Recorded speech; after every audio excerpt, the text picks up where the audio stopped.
Hello అండి, ఆత్మీయులందరికీ నమస్కారం. మా వంటశాలకు పునఃస్వాగతం. ముందుగా మా ఆత్మీయులందరికీ విజయదశమి సందర్భంగా శుభాకాంక్షలు. ఈ నవరాత్రి ఉత్సవాల్లో అమ్మకు నివేదనగా చేయవలసిన నైవేద్యాలను 9 రోజులకు 9 వీడియోలను అప్లోడ్ చేస్తున్నాను. ఏ రోజు ఏ నైవేద్యం చేయాలన్నది ఒక రోజు ముందుగానే అప్లోడ్ చేస్తాను. నవరాత్రులలో మొదటి రోజు నైవేద్యంగా కట్టె పొంగలి. అది ఎలా తయారు చేసుకోవాలో ఇప్పుడు చూద్దాం. దానికి ముందుగా ఒక కప్పుడు లావు బియ్యం తీసుకొని శుభ్రపరిచి ఒక 2-3 సార్లు నానబెట్టుకొని ఉంచుకోవాలి. లావు బియ్యం అంటే కంట్రోల్ బియ్యం వాడితే బాగుంటుంది అనమాట. బియ్యం ఏ కప్పుతో అయితే తీసుకున్నామో అదే కప్పుతోటి ఓ కప్పు నిండా పెసరపప్పు తీసుకోవాలి. దాన్ని దోరగా వేపుకోవాలి, మాడకుండా. ఈ పప్పు ఇలాగ ఎందుకు వేపాలి అంటే దానివల్ల అదనంగా రుచి ఆడవద్దనమాట. ఇది ఇలా వేగిన తర్వాత సపరేట్గా తీసుకొని కడిగి నానబెట్టాలి. బియ్యాన్ని సపరేట్గా కడిగి నానబెట్టాలి, పెసరపప్పును కూడా సపరేట్గా కడిగి నానబెట్టాలి.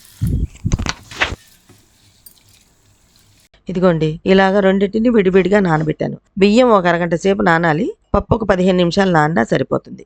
ఓ కప్పు బియ్యము, ఓ కప్పు పప్పుకి 5 కప్పుల నీళ్లు తీసుకున్నాను. ఎందుకంటే పొంగలి మెత్తగా రావాలి కాబట్టి. ఎసరు కాగుతున్నప్పుడే 1 టీ స్పూన్ ఉప్పు వేసుకోవాలి రుచికి సరిపడా. తర్వాత అందులోనే బియ్యము పప్పు వేసేసి మెత్తగా ఉడకనివ్వాలి. దీన్ని ఇలాగా ఓ 15-20 నిమిషాలు ఉడకనిస్తే మెత్తగా ఉడికిపోతుంది.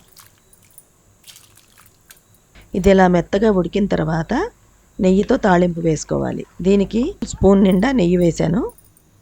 మీకు కావాలంటే ఇంకాస్త నెయ్యి కూడా ఎక్కువ వేసుకోవచ్చు.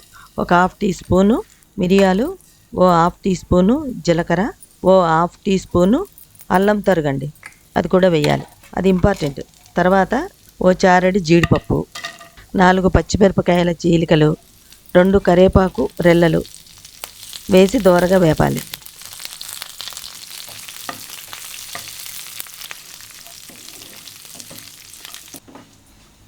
ఇదిగోండి, ఇలా దోరగా వేగిన తాళింపుని పొంగల్లోకి తిరగవేసి అంతా కలిసేటట్టుగా కలుపుకోవాలి.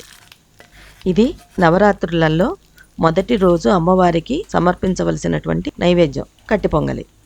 ఇంతకుముందు చెప్పినట్టుగా 9 రోజులు 9 వీడియోలు అప్లోడ్ చేస్తున్నానండి. మీకు వాటి నోటిఫికేషన్ రావాలంటే బెల్ ఐకాన్ని క్లిక్ చేయండి. ఇదండి ఈరోజు వీడియో. మరో రోజు మరో మంచి వీడియోతో మీ ముందుంటాను. సెలవు మరి.